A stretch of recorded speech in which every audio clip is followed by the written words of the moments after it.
अस्सलाम वालेकुम एमके के better circle funded traders. Lecture को स्टार्ट करने से पहले अगर आप लोगों ने एमके के बेटर सर्कल डिस्कॉर्ड कम्युनिटी को ज्वाइन नहीं की तो आप लोग एमके के बेटर सर्कल डिस्कॉर्ड कम्युनिटी को ज्वाइन कर ले और वहाँ पर आप लोग जो है ना हमारे ट्रेडर के साथ लाइव चैट भी कर सकते हैं, हमारे ट्रेडर्स के साथ अपने ट्रेडिंग आइडियाज़ को भी शेयर कर सकते हैं और साथ में आप लोग रियल टाइम में हमारे ट्रेडर्स के पे आउट भी ट्रैक कर सकते हैं, कितने ट्रेडर ने चैलेंज फेजेस क्लियर की, वो सारी चीज़ें आप लोग डिस्कॉर्ड पे देख सकते हैं। ठीक है, तो डिस्कॉर्ड कम्युनिटी को आप लोग ज़रूर ज्वाइन कर ले। और अगर आप लोग जो है ना बिल्कुल बिगिनर है ट्रेडिंग को, आप लोग को जो है ना बिल्कुल free of cost forex trading related course चाहिए A to Z, तो वो भी हमारे एमके के सर्कल डिस्कॉर्ड कम्युनिटी पर सीक्वेंस वाइज पढ़ाएं, तो आप लोग जो है ना इसको ज़रूर ज्वाइन कर ले। स्टार्ट करते हैं लेक्चर को। आज हम डिस्कस करेंगे एमके फ्लेक्स कैप मॉडल को। ठीक है, प्रॉप फर्म के इंस्टेंट मॉडल में अजीब पैराडॉक्स होते हैं। ट्रेडर प्रॉफिट में होते हैं, पे आउट नहीं मिलता क्योंकि उसने कंसिस्टेंसी रूल्स को मेंटेन रखने होते हैं, मिनिमम प्रॉफिटेबल डेज को मेंटेन रखने होते हैं। ज़रा सोचो, एक ट्रेडर ने ज़्यादा प्रॉफिट कर लिया तो उस ट्रेडर को मज़ीद ज़बरदस्ती ट्रेड करवाने की क्या ज़रूरत। आई डोंट नो ये ट्रेडिंग है या कोई स्कूल अटेंडेंस सिस्टम है, लेकिन यहाँ पर आप लोगों ने एक चीज़ नोट करनी होगी, मिनिमम प्रॉफिटेबल डेज का रूल गलत नहीं है, लेकिन इसको गलत तरीके से डिज़ाइन करना ताकि ज़्यादा से ज़्यादा ट्रेडर्स अकाउंट को फेल कर सके, ये बिल्कुल गलत है। मिनिमम प्रॉफिटेबल डेज रूल इसलिए होता है कि गैम्बलिंग बिहेवियर को फिल्टर कर ले, तो इसलिए majority of the prop firm इसको यूज़ करते हैं। लेकिन हर एक ट्रेडर का ट्रेडिंग स्टाइल डिफरेंट होता है। कुछ ट्रेडर डेली प्रॉफिट बना के कंसिस्टेंट रहना पसंद करते हैं, कुछ ट्रेडर सिर्फ हाई क्वालिटी ट्रेड लगाते हैं। तो एक ही रूल तमाम ट्रेडर पर अप्लाई करना ये फेयर नहीं होता। तो इसलिए एमके के सर्कल आप लोगों को एमके प्रीमियम इंस्टेंट मॉडल में दो ऑप्शन देते हैं। एक हमारे पास एमके प्रीमियम में स्टैंडर्ड मॉडल है जहाँ पर जो है मिनिमम प्रॉफिटेबल डेज का रूल होता है। एक हमारे पास है एमके फ्लेक्स कैप मॉडल जहाँ पर नो मिनिमम प्रॉफिटेबल डेज होते हैं, ना कंसिस्टेंसी रूल्स होते हैं, ना कोई प्रॉफिट टारगेट होता है। ठीक है, लेकिन रिस्क मैनेजमेंट को फॉलो करने के लिए और गैम्बलिंग बिहेवियर्स को फिल्टर करने के लिए इस जो है ना मॉडल में जो है ना डेली प्रॉफिट कैप होते हैं, डेली प्रॉफिट लिमिट होता है। इसमें आप जो भी अकाउंट बाय करना चाहते हो, हमारे पास टोटल ये अकाउंट्स है, तो उस अकाउंट के सामने मैंने ऑलरेडी वैल्यू लिखे हैं। मतलब अगर आप $2500 का अकाउंट बाय करना चाहते हो तो आप पर डे के हिसाब से इतना प्रॉफिट कर सकते हो। इससे ज़्यादा अगर आप प्रॉफिट करेंगे तो वो जो है ना आपका अकाउंट नहीं होता। इसमें जो है अगर आप 5000 का अकाउंट बाय करना चाहते हो तो आप पर डे के हिसाब से $35 तक प्रॉफिट कर सकते हो। ठीक है, जो इससे ज़्यादा प्रॉफिट आपने कर लिया तो वो आपका अकाउंट नहीं होता। फॉर एग्जांपल आपने 10,000 से स्टार्ट लिया, आपने पर डे के हिसाब से जो ना $120 प्रॉफिट कर लिया, तो 10,000 के लिए जो ना आप $70 तक प्रॉफिट कर सकते हो। तो उस दिन आपका सिर्फ $70 प्रॉफिट काउंट होगा, ये रिमेनिंग जो है ना आपका अकाउंट नहीं होता पे आउट के लिए।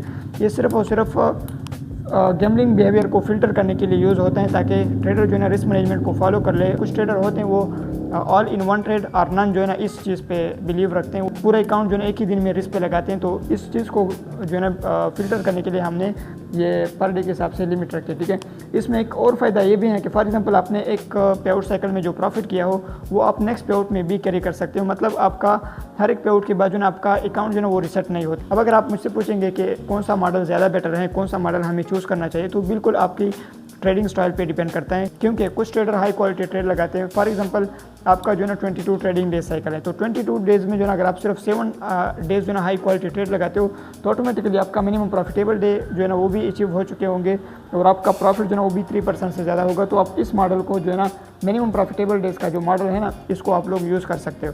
अगर आप लोग जो है ना ये 7 मिनिमम प्रॉफिटेबल डेज कंप्लीट नहीं कर सकते तो आप लोग जो है ना इस मॉडल को यूज़ कर सकते हैं। फॉर एग्जांपल इसमें ये है एक साइकिल जो है ना आपका 12 मार्च से शुरू हुआ 10 अप्रैल तक 22 ट्रेडिंग डेज है। तो इस 22 ट्रेडिंग डेज में आपने जो है ना 7 मिनिमम प्रॉफिटेबल डेज कंप्लीट करने हैं, साथ में जो है आपका प्रॉफिट जो है वो 3% से टोटल प्रॉफिट वो आपका इससे ज़्यादा होना चाहिए।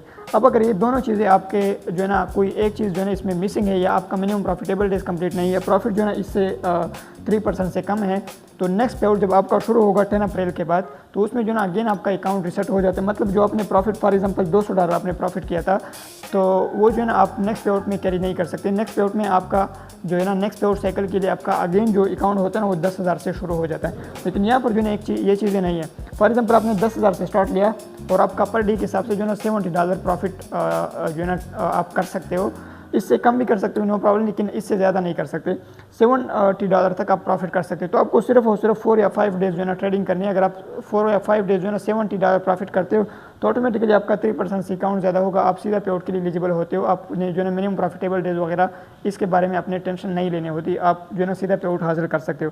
एक और चीज़ फॉर एग्जांपल जो है ना आपने 3% प्रॉफिट जो है ना आपने इस पे आउट साइकिल में फॉर एग्जांपल आपका एक पे आउट साइकिल है 12 मार्च से शुरू हुआ 10 अप्रैल तक, इसमें जो ना आपने ये 3% जो ना प्रॉफिट कंप्लीट नहीं किया। ठीक है, ये आपसे नहीं हुआ, आपने $200 प्रॉफिट कर लिया, 2% प्रॉफिट कर लिया।